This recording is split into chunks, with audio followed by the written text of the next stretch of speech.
कक्षा 12 के सभी विद्यार्थियों, लो जी आपको बेसब्री से इंतजार था 6 फरवरी के लिए ऐसा पेपर मिल जाए ताकि हम एक ही वीडियो में बेहतरीन से परसेंटेज कवर कर पाए। तो यहाँ पर देखिए इन बच्चों की तरह वास्तव में आपको ठीक है नंबर चाहिए ना, तो मैं 5 पेपर दूंगा। एक पेपर से तो कुछ होना जाना नहीं है, ठीक है। 5 पेपर यदि A B C D E तक आपने कंप्लीट कर लिए तो मेरी गारंटी है कि 80 के 80 नंबर आपको कवर कर पाओगे। चलिए तो बढ़िया से शुरू करते हैं। चूरन बेचने वाले भगत जी पर किसका जादू नहीं चल पाता है? बाजार का। यशोधर बाबू के विवाह की वर्षगांठ थी 25वीं। मोहन नहीं आने वाला, इस वाक्य में निपात शब्द है नहीं। शब्द और अर्थ के आधार पर अलंकारों के प्रकार माने गए हैं तो 3 माने गए हैं। सूरदास के जो कवि है वो है चंद्रवरदाई। उषा का जो अर्थ होता है वो होता है भोर। क्या होता है? भोर। दंगल में उतरकर सबसे पहले तुम ढोलो को प्रणाम करना। क्या जाएगा इसका? ढोलो को प्रणाम करना, तो को तो लिखा हुआ है। भक्ति काल के प्रेम मार्गी काव्य धारा के प्रमुख जो कवि है वो है जायसी। कौन है? जायसी। ठीक है। माँ बच्चे को हवा में क्या देती है? तो लोका देती है। लोका। यशोधर बाबू का जो तीसरा बेटा है वो स्कॉलरशिप लेकर अमेरिका चला गया था। अर्थ के आधार पर वाक्य के कितने प्रकार होते हैं? तो 8 प्रकार के वाक्य होते हैं। वार्णिक छंदों में गण पाए जाते हैं। पूरा सॉल्यूशन दूंगा, घबराना नहीं है, आपको एक एक चीजें मिलेगी। पूरे 23 के 23 ही प्रश्नों का पूरा सॉल्यूशन मिलने वाला है। कोलू का जो बेल, देखिए कोलू का बेल का मतलब होता है, अर्थ इसका दिन रात मेहनत का। समाचार लेखन का जाएगा उल्टा पिरामिड शैली। हिंदी साहित्य का स्वर्ण युग भक्ति काल। द्विवेदी युग के प्रवर्तक आ जाएगा महावीर प्रसाद द्विवेदी। दिन का पंथी जल्दी जल्दी चलता है। विभत्स रस का स्थायी भाव जुगुप्सा। और उर्दू फारसी जो छंद है इसका जाएगा रुबाइया। ठीक है, चलिए आगे बढ़ते हैं और अब अगला देखते हैं। एक वाक्य में उत्तर है। निबंध जो है, निबंध वो किसकी कसौटी हुआ करता है? निबंध जो है वो गद्य की कसौटी। पतंगों के साथ साथ कौन उड़ रहा है? देखिए पतंगों के साथ कौन उड़ रहा है? तो बच्चे उड़ रहे हैं बेटा। छंद अंग के अंग कौन कौन से होते हैं? वर्ण, मात्रा, यति, चरण, तुक। ठीक है। सूत्र रूप से कही गई बात को यदि हम विस्तार में लिखना, वह समझना क्या कहलाता है? भाव पल्लवन। आगे बढ़ते हैं। बढ़िया से मैंने कहा ना पूरा सॉल्यूशन पहले से भर रखा है, पूरा पीडीएफ के थ्रू दूंगा, ऐसा भी नहीं है ना। चलिए, पी फीचर से लेखन की शैली कौन सी होती है? कथात्मक शैली। मोहनजोदड़ो नगर कितने हजार साल पुराना है? 5000 साल। अमलतास कितने दिन के लिए खुलता है? 15 से 20 दिन में। यहां से देखिए पहला सत्य रहेगा, दूसरा गलत रहेगा, तीसरा जो है भाव पल्लवन को सार संक्षेपण कहते हैं कि नहीं?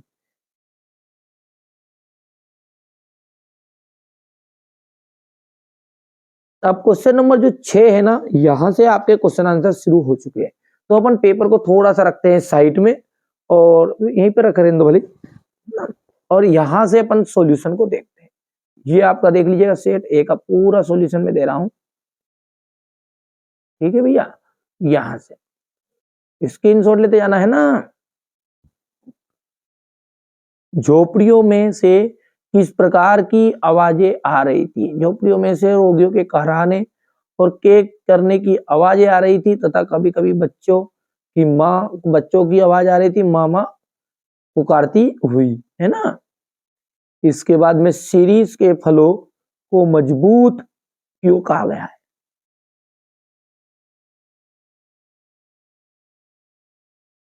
भारत में जाति प्रथा किस रूप में देखने को मिलती है? इसके बाद में भक्तिन की छोटी आंखें उसके किस गुण को प्रकट करती है? इसके बाद में यहां से इसका अथवा रहेगा ये।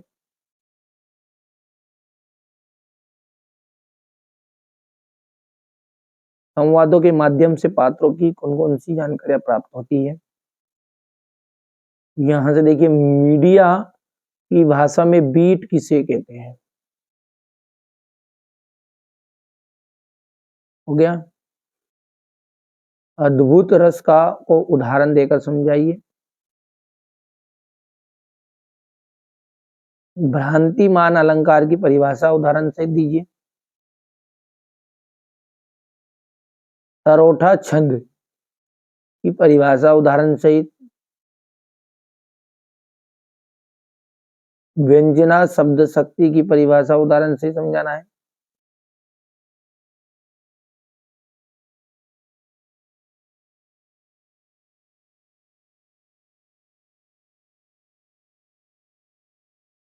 मुहावरे और लोकोक्ति में अंतर।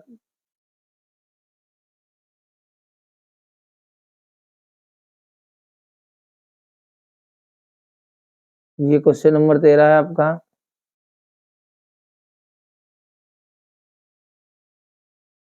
स्नान करो विद्यालय जाओ, स्नान करके विद्यालय जाओ। ये क्वेश्चन नंबर 14 रहेगा आपका। बच्चे किस बात में की आशा से नीडों से झांक रहे होंगे।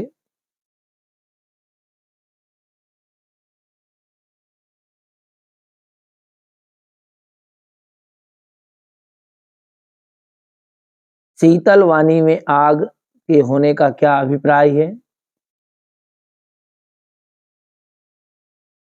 कवि के अनुसार मूढ़ता और शोक किस प्रकार की मिटता है। ये यहां से देख लीजिए। अब देखिए ये क्वेश्चन नंबर 16 है ना, तो क्वेश्चन नंबर 16 को अपन देख लेते हैं कौन सा प्रश्न है क्वेश्चन नंबर 16 में। ये यहां से निज निज भाषा वाला ये प्रश्न है ना। क्वेश्चन 16 हो गया। प्रश्न को ध्यान से देखना आप, है ना। हो गया। और प्रश्न 16 देखिए यहां से, ये कवि के अनुसार, तो ये इसका आंसर है। शब्दार्थ बताइएगा। तो निज और सुल का, निज मतलब होता है अपना और मूल मतलब होता है कष्ट। तीसरा देख लीजिए यहाँ से, तीसरा चौथा पांचवा देखिए प्रश्न आपको, है ना। ये तीसरा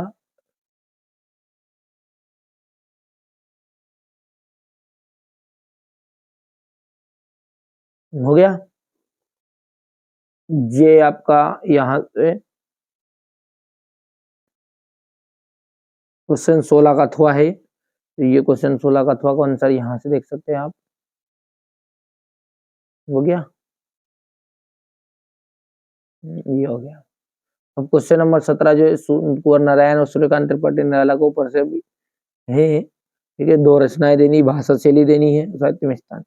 ये कुंवर नारायण का है पहले तो, कुंवर नारायण का है ये हो गया। अब है सूर्यकांत त्रिपाठी निराला।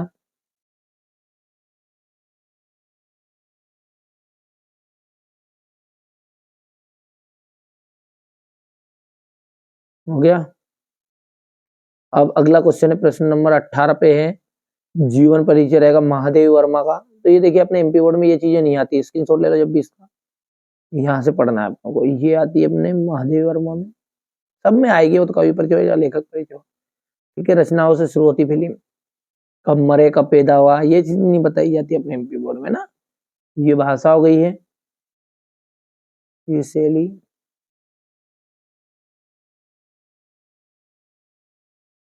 साहित्य में स्थान, ये जैनेन्द्र कुमार का, इसको हटाओ।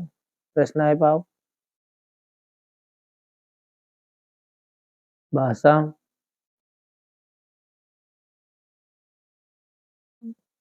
ये हो गया शैली,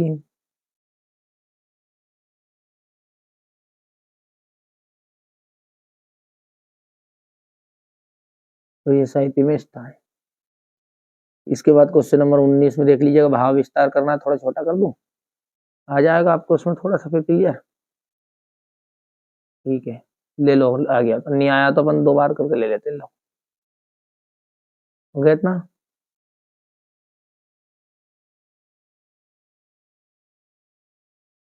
ये इसका अथवा।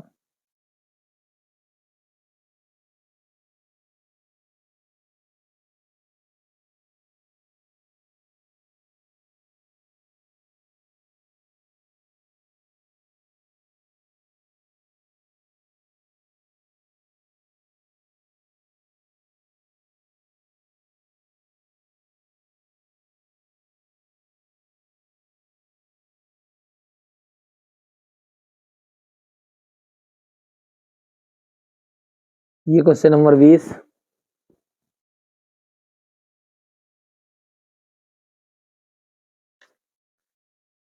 ये मैं इसने सुरा का पान किया करता हूँ। तो ये आपका इसने वाला है, ये संदर्भ हो गया, ये प्रसंग हो गया, ये व्याख्या,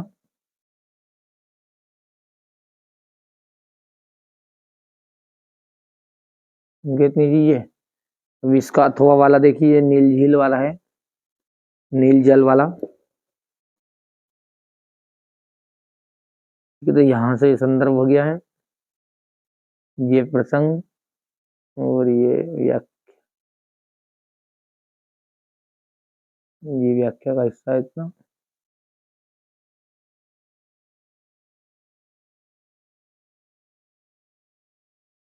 क्वेश्चन नंबर 21 ये यहाँ पर है, ये क्वेश्चन नंबर 21 है। ये संदर्भ प्रसंग, ये प्रसंग हो गया और ये व्याख्या।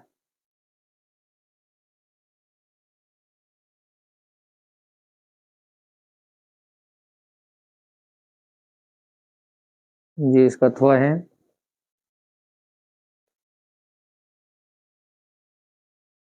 हो गया। ये क्वेश्चन नंबर 22 और ये 23।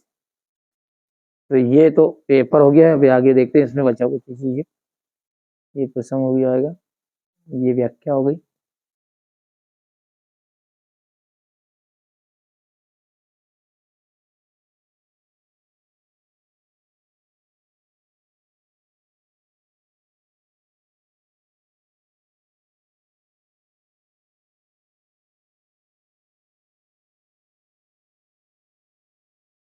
ये अपने उत्तर पुस्तिका का मूल्यांकन वाला है इतना हिस्सा, ये मान्यवर से।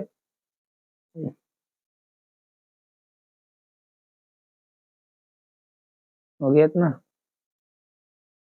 और ये इतना हिस्सा ही कर पाओगे। यहाँ से ये अथवा हो जाएगा और ये निबंध।